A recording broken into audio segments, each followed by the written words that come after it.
Vamos ler 1 Timóteo 4.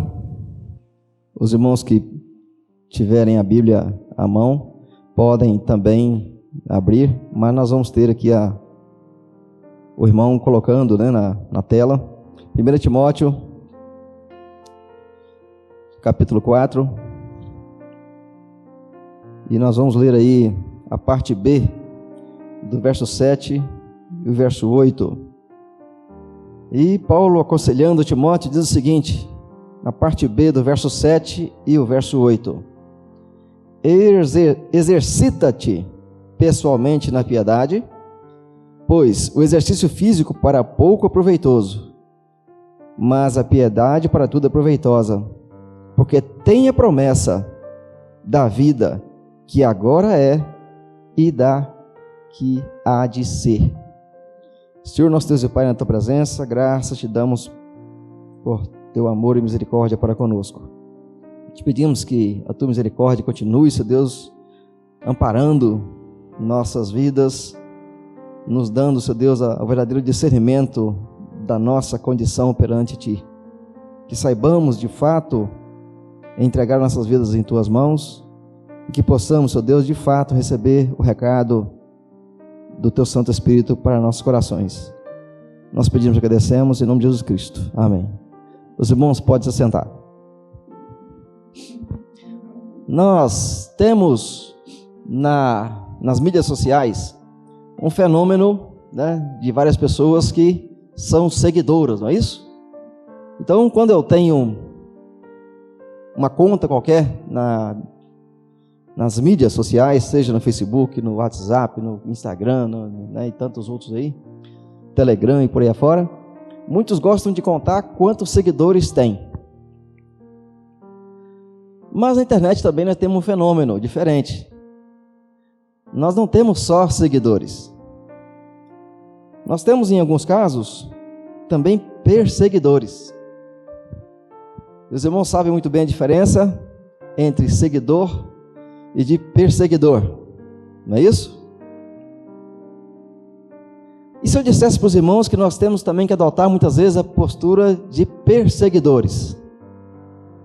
Precisamos ser perseguidores? Precisamos perseguir também? Existe na Bíblia muitas orientações a respeito da atitude do cristão com relação à sua vida. E Paulo, a Timóteo, transmite vários conselhos para que Timóteo continue a cada dia vivendo uma vida adequada ao cristão. Quando Paulo escreve a Timóteo para que ele se exercite pessoalmente, Paulo talvez estivesse tentando aplicar ao princípio espiritual, à vida espiritual, princípios que muitos aplicam na vida do exercício físico. Um atleta, e Paulo menciona isso várias vezes, e nós vamos ver, Paulo, a Timóteo, ele trata de forma carinhosa aquele filho na fé, e ali ele o chama para o exercício de uma vida em piedade, de uma vida que se aproxime bastante e persiga bastante esse caminho. Quando eu falo que nós precisamos perseguir alguma coisa, existem na vida corporativa das empresas pessoas que perseguem metas, pessoas que estão ali todo dia com o propósito de realizar o seu trabalho da melhor forma possível, de modo que ele possa atingir seus objetivos, suas metas. Todos nós temos objetivos, Quem está estudando planeja um dia terminar seus estudos, ter um diploma, exercer uma profissão. Quem está se relacionando com alguém e tem o sonho de se casar, Os casais têm sonhos e metas de terem filhos, de terem bens, de terem casas, de terem condições de exercer a sua cidadania de forma plena. E nós, como cristãos, não podemos deixar de lado a possibilidade de também perseguir algumas coisas. Não para maltratar, nem para ser ruim, né? Mas Paulo chama Timóteo para uma vida desse tipo. E ele diz aqui no texto: exercita-te pessoalmente na piedade, pois o exercício físico para pouco é proveitoso, mas a piedade para tudo é proveitosa, porque tem a promessa da vida que agora é e da vida que será, da vida que há de ser. A piedade para tudo é proveitosa. E essa piedade, esse exercício da piedade, ele tem promessas. Boas promessas da vida que agora é, e não apenas desta vida, mas da vida também que há de ser. Nesse termo aí, nesses versos, nós temos duas palavras gregas que tratam de exercitar e de exercício, né? E essas duas palavras, elas dão origem à palavra ginástica e de ginásio. Em vários textos, Paulo usa essa linguagem do atletismo. Quando ele escreve em 1 Coríntios 9, de 24 a 25, numa linguagem de hoje, ele diz o seguinte: vocês sabem que numa corrida, embora todos os corredores tomem parte, somente um ganha o prêmio. Portanto, corram de tal maneira que ganhem o prêmio. Todo atleta que está treinando aguenta exercícios duros, porque quer receber uma coroa de folhas de louro. Uma coroa que, aliás, não dura muito. Mas nós queremos receber uma coroa que tenha durabilidade eterna, que dure para sempre. Quando alguém se aventura no mundo da ginástica, do exercício, do atletismo, os irmãos conhecem bem muitas histórias de pessoas que, no desejo de competir, no desejo de ser cada vez melhor, no desejo de atingir a excelência, elas abrem mão de muitas questões sociais e perseguem duramente uma rotina de exercício que a prepare devidamente para ganhar o prêmio. Nós falamos hoje de manhã sobre a questão de atingir a excelência como cristão. E nós nos perguntamos hoje: o que eu estou fazendo com a minha vida cristã? Qual é o nível de relacionamento que eu quero ter com Deus? Qual é a excelência que eu estou buscando na minha vida cristã? E nós, conversando sobre isso, descobrimos, em alguns momentos, que nós estamos muitas vezes partindo para uma situação que nem medíocres nós estamos sendo. Quando Cristo distribuiu os talentos, ou Ele contou a história da distribuição dos talentos, nós percebemos que um dos que receberam talentos trabalhou e dobrou os talentos. O outro também recebeu os seus talentos e trabalhou e dobrou também os seus talentos. Mas teve um que não quis. O que ele fez foi enterrar aquilo que havia recebido, com a desculpa de que ele poderia ser castigado caso não devolvesse aquele dinheiro. Nós tivemos então dois que trabalharam a excelência e um que nem sequer mediu o que conseguiu ser. E nós perguntamos hoje de manhã: a que ponto está então a minha busca pela excelência na vida cristã? O apóstolo Paulo, ele trata da questão da excelência da vida cristã em vários momentos, e então ele orienta Timóteo várias vezes, em outros textos também, de que é preciso perseguir essa excelência. Aos crentes de Corinto, ele diz: olha, se preparem, porque a coroa que vocês vão receber não é aquela coroa que o corredor aqui na terra recebe, mas ela é uma recompensa que está na vida que há de vir. E Paulo aqui fala a Timóteo que a piedade para tudo é proveitosa, porque tem a promessa da vida que agora é e da vida que virá, da vida que há de ser. O verso 7 de 1 Timóteo, neste verso 4, ele pode ser lido em várias versões de vários textos bíblicos para compreender melhor a postura recomendada por Paulo a Timóteo. Ele fala: olha, Timóteo, exercite-se na piedade, exercite-se na devoção, faça exercícios diários em Deus, por favor, nada de flacidez espiritual. Para progredir na vida cristã, faça sempre exercícios espirituais, esforça-te no treino da piedade. É o que Paulo pede a Timóteo, é o que Paulo orienta carinhosamente aquele filho na fé. A linguagem dos atletas aparece novamente nos verbos usados, né?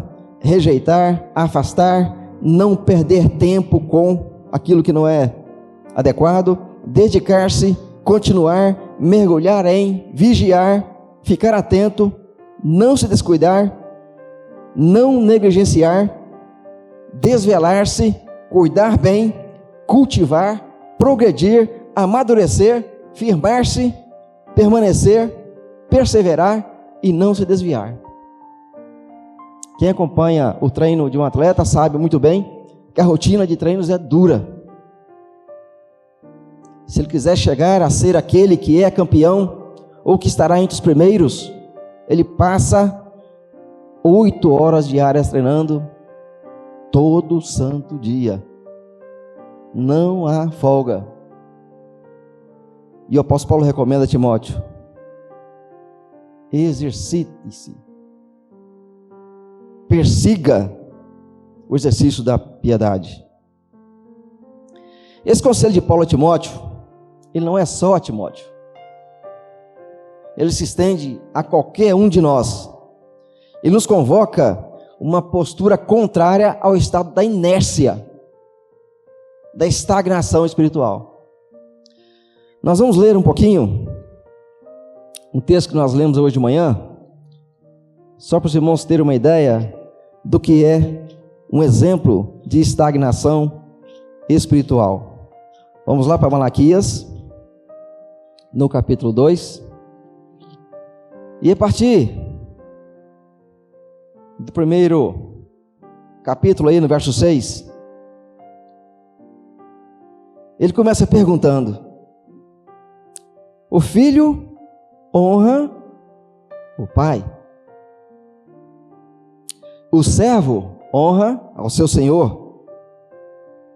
E ele pergunta: se eu sou pai, onde está a minha honra? E se sou eu, e se eu sou o Senhor, onde está o respeito para comigo? Nada mais, nada menos que está falando é o Senhor dos exércitos. O verso 7 diz, e as pessoas perguntam, né, no verso 6 ainda: em que nós desprezamos nós o teu nome, Senhor? E verso 7 fala: ofereceis sobre o meu altar pão imundo, e ainda perguntais: em que te havemos profanado? Nisso que pensais? A mesa do Senhor é desprezível. Verso 8: quanto trazeis animais cegos para sacrificardes, não é isto mal? E quando trazeis o coxo ou o enfermo, não é isto mal? Ora, apresenta-te ao teu governador com essas ofertas que vocês estão me trazendo. Acaso terá ele agrado de ti? Ele te será favorável? No verso 12, nós temos: mas vós profanais quando dizeis: a mesa do Senhor é imunda, e o que nela se oferece, isto é, a sua comida, é desprezível. E dizeis ainda: que canseira! E me desprezai, diz o Senhor dos Exércitos. Vós ofereceis o dilacerado, o coxo e o enfermo, e assim fazeis a oferta. Aceitaria eu isso da vossa mão? E no verso 14, ele dá, o resultado: pois maldito seja o enganador que, tendo animal sadio no seu rebanho, promete e oferece ao Senhor um defeituoso, porque eu sou o grande rei, diz o Senhor, e o meu nome é terrível entre as nações. Naquela época, havia a determinação de que o sacrifício fosse feito. E naquela época, representando Cristo, o cordeiro ou os demais animais que eram sacrificados, eles deviam ter algumas características próprias, Eles tinham que ser o melhor do rebanho. Não podia ter defeito, não podia ser doente, não podia ser aleijado, não podia ser cego, não podia ter nenhum defeito. Ele tinha que ser perfeito, porque era para Deus. A pergunta que nós fazemos e que Timóteo muitas vezes poderia perguntar, e que Paulo poderia aconselhar, é: como eu tenho entregado o que tenho a Deus? Eu tenho tempo? Que uso eu tenho feito do meu tempo quando é para Deus? Eu tenho talentos? Que uso eu tenho feito dos meus talentos quando é para Deus? Eu tenho recursos? Que uso tem sido feito dos meus recursos quando é para Deus? Muitas vezes nós oferecemos para Deus do mesmo jeito que os profetas, que os sacerdotes estavam oferecendo naquela época de Malaquias. Um tempo meia boca, um esforço meia boca, uma leitura bíblica meia boca, uma atenção meia boca quando os trabalhos da igreja são realizados, quando nós somos chamados a colaborar, a contribuir, quando nós somos chamados a perseguir a piedade, como Paulo aqui nos coloca. E muitas vezes eu não tenho tempo para isso. Eu tenho tempo para todas as demais coisas, mas muitas vezes o meu tempo, quando é para ser oferecido em oferta a Deus, é um tempo aleijado, um tempo mal usado, um tempo que não é dedicado a Deus como deveria ser. E nós todos estamos no mesmo barco. Não quero dizer aos irmãos, que hoje nós temos, tanto para mim quanto para quem quiser, motivo de sobra para podermos atendermos cada vez mais a proposta de Paulo. Exercita-te na piedade, exercita-se sem desvios, com esforço, não negligencie, fique atento, mergulhe no relacionamento com Deus, vigie, não se descuide, cuide bem, progrida, amadureça, firma-se, permaneça, persevere, não se desvie. Os conselhos de Paulo descrevem a conduta oposta à conduta daqueles que vivem de qualquer jeito, sob direção dos ventos, como cana abalada pelo vento, daquele que abandonou os seus alvos, abandonou os esforços, não tem mais meta na vida cristã, vai à igreja por ir, não procura utilizar seu tempo de forma adequada para atender de forma adequada o chamamento bíblico para nós cristãos. Nós muitas vezes andamos distraídos, desobrigados, autoindulgentes, justificando nossas falhas muitas vezes com desculpas das mais esfarrapadas. Nós temos um chamado à responsabilidade pessoal, um convite de Paulo a entrar no modo de vida muito melhor, e seguir por ele sem desvios. Quando o salmista muitas vezes tenta expressar a grandiosidade daquele que serve e que procura seguir, né, uma vida de conselhos com Deus, né? No Salmo 1, no verso 1, nós falamos aqui hoje de manhã, bem-aventurado aquele, né, que além de não seguir o caminho dos pecadores, a roda dos escarnecedores, né, antes tem o seu prazer na lei do Senhor, e na sua lei ele medita, não apenas 1 minuto, uma vez por semana, todo domingo à noite quando vai à igreja, ou na escola dominical quando há, mas ele medita na sua lei dia e noite. Este é o caminho, e esse será feliz, este irá bem. E nós perguntamos, mas é preciso tanto esforço mesmo? Será necessário que a gente se esforce tanto? Para que isso? Qual o objetivo desse esforço? Porque esta é a carreira natural, né, daquele que foi salvo por Deus em Cristo, daquele que ama a Deus, naquele que tem o seu prazer na lei do Senhor.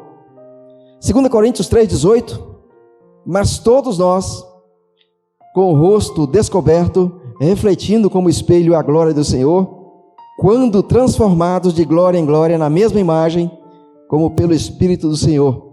Esse é o resultado desse esforço. Essa é a nossa situação diante de Deus, quando de fato oferecemos a Ele tributos de lábios que louvam o santo nome dEle, que dá a Ele adequadamente o tempo necessário para aprendermos dEle, para perseguirmos o exercício da piedade, né, do relacionamento com Deus. Agora, Filipenses 2, de 15 e 16, nós temos o resultado desse esforço, né?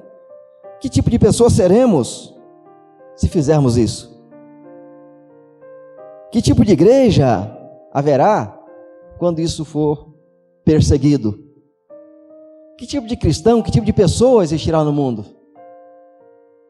Filipenses 2, de 15 e 16 diz que para se tornarem íntegros e puros, filhos de Deus sem defeito, no meio de uma geração má e pervertida, onde vocês brilham, em algumas versões falam astros, né? Como estrelas no mundo, chamando a atenção para a palavra da vida. Esse é o destino, esse é o resultado, esse é o que acontece com aquele que persegue o exercício da piedade. Porque a piedade carrega a promessa da vida que agora é, nós já lemos isso, né? E da que há de ser, da vida que agora temos e da vida que teremos. Afinal, 1 Timóteo 4, verso 10, diz que é para isso que labutamos e nos esforçamos sobremodo, porquanto temos posto a nossa esperança no Deus vivo, Salvador de todos os homens, especialmente dos fiéis.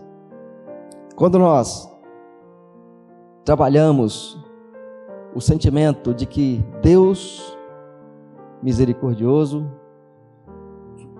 proporcionou, direcionou o esforço da salvação para que pudéssemos desfrutar integralmente do nosso relacionamento com Ele. Muitas vezes eu fico me perguntando, né? O que eu estou fazendo com o que tenho? O que eu estou fazendo sabendo de tudo isso? O que está acontecendo comigo e com muitos que não percebem a importância desse exercício da piedade? Nós somos hoje levados a prestigiar muito nossos relacionamentos em redes sociais. Nós passamos horas e mais horas na tela do aplicativo, verificando o que está acontecendo de um lado, verificando o que está acontecendo do outro, horas e mais horas, e muitas vezes nós nem percebemos que isso tem nos afastado muitas vezes do verdadeiro objetivo. Que se nós somos seguidores de Cristo, e se Deus baixou em nós, né, vamos dizer assim, o aplicativo que permite essa comunhão com Ele, esse amor a Ele, o nosso trabalho, muitas vezes, a nossa labuta, ela não está focada naquilo que deveria ser, né? Quando Paulo fala lá, também a Timóteo, né? Em 2 Timóteo, capítulo 2, verso 15, nós vimos hoje de manhã, né? Procura apresentar-te a Deus como obreiro aprovado. Quando nós falamos em obreiro aprovado, o que é obreiro aprovado? Obreiro aprovado é um pai aprovado, é um marido aprovado, é uma esposa aprovada, é um filho aprovado, é um aluno aprovado, é um trabalhador aprovado. Esse é o obreiro aprovado. Porque são pessoas que brilham, ou que deveriam brilhar, como estrelas, como astros no mundo. Qual o meu nível de aprovação quando eu olho para isso? Eu tenho sido obreiro aprovado? Eu tenho sido aquele obreiro que de fato procura, persegue dar o meu melhor? Para deixar de ser medíocre? Para deixar de ter o meu talento enterrado? Para deixar de não usar, para deixar de usar tempo que deveria ser de fato dedicado à igreja, ao serviço do Senhor? Não, hoje eu não vou, porque eu não amanheci bem hoje, eu tenho que ver um futebol, eu tenho que ver uma novela, eu tenho que ver uma rede social, eu tenho que fazer uma coisa, eu tenho que fazer outra, e acabamos nos afundando muitas vezes em diversas atividades que nos atrapalham e que nos prendem e que nos aprisionam para que não façamos o que tem que ser feito. Então, procurar apresentar-te a Deus como obreiro aprovado não é apenas aquele obreiro que sabe, né? Ou que tem uma eficiência bastante grande, que é professor de escola dominical, ou que é cantor, ou que é, seja lá, né? Outra coisa qualquer dentro da igreja. Mas o obreiro aprovado é aquele que tem realmente o brilho, né? Tem um hino que fala que o brilho celeste, né? Enche a minha alma a glória de Deus. Brilho celeste. Nós somos chamados para brilhar. Nós somos chamados para deixarmos de sermos medíocres. Nós somos chamados para ir além. Nós somos chamados para correr a carreira que nos está proposta, olhando, né, para Cristo, como bons atletas, como bons soldados.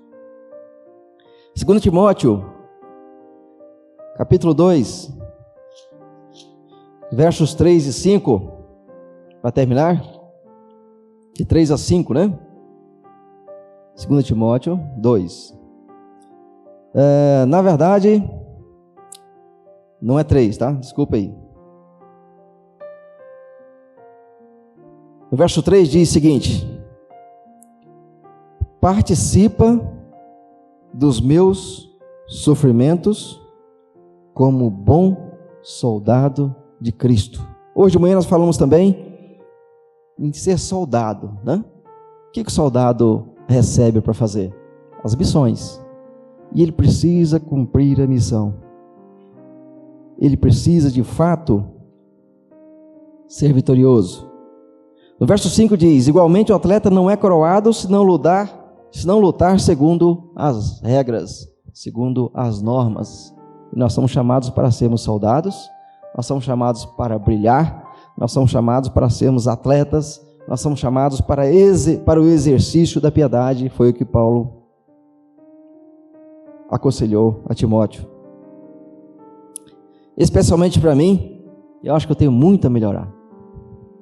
Especialmente para mim, eu me percebo ainda bastante medíocre, né? Especialmente para mim, e eu acredito que nós precisamos de fato nos enquadrar naquilo que naquilo que somos chamados de fato. Que o Espírito Santo, no seu poder, na sua misericórdia, na sua graça, nos ajude a viver e servir a Deus de fato como pessoas que realmente conhecem essa salvação.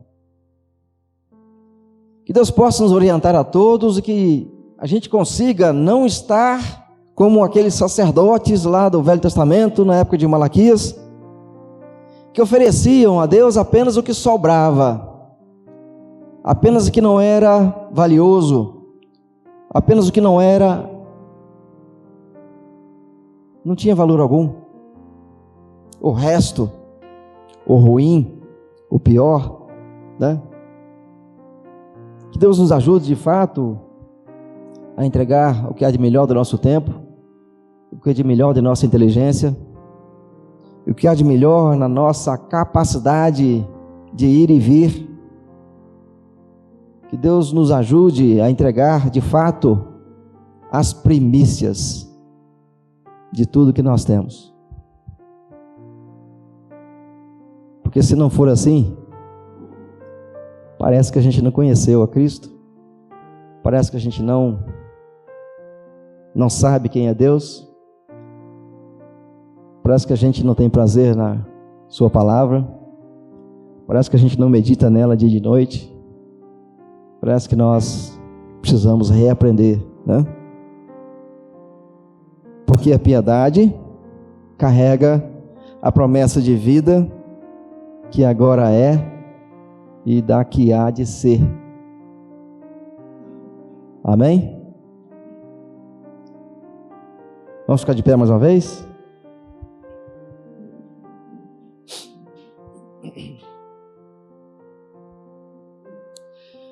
Senhor, nosso Deus e Pai, na Tua presença, estando aqui nesta casa de oração, junto com os irmãos, pedimos a Tua misericórdia e que sejamos achados, Seu Deus, agraciados com o Teu poder, com a Tua misericórdia, com o Teu perdão, e que Teu Espírito Santo de fato trabalhe em nós, e que possamos de fato olhar, Seu Deus, para a nossa vida cristã, e que possamos aprender de Ti, que possamos nos colocar diante da Tua presença como obreiros que querem ser aprovados. Nós sabemos que só poderemos chegar a Ti através do caminho que é Cristo. Nós só podemos nos chegar a Ti se de fato formos ajudados pelo Teu poder, pelo Teu Santo Espírito. Concede a cada coração aqui, Seu Deus, o desejo de estar em Tua presença, exercitando a cada dia a piedade, nos doando, Seu Deus, daquilo que há de bom em nós, daquilo que há de melhor em nós, se bem que nós não temos muito ainda, Seu Deus, a oferecer de fato, mas que possamos escolher o que há de melhor em nossas vidas, dos nossos recursos, do nosso tempo, e que possamos de fato entregá-lo a Ti de forma adequada. Perdoa, Seu Deus, muitas vezes nossas negligências, nossa incapacidade de responder ao Teu chamado. Perdoa, Seu Deus, nossa incapacidade muitas vezes de atender, Seu Deus, a Tua ordem.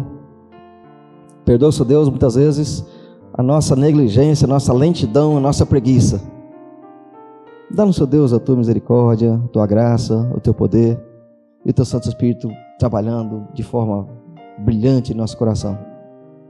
E que o mundo possa crer, e que o mundo possa ver, e que sejamos de fato aqueles que refletem a Tua glória, a Tua misericórdia.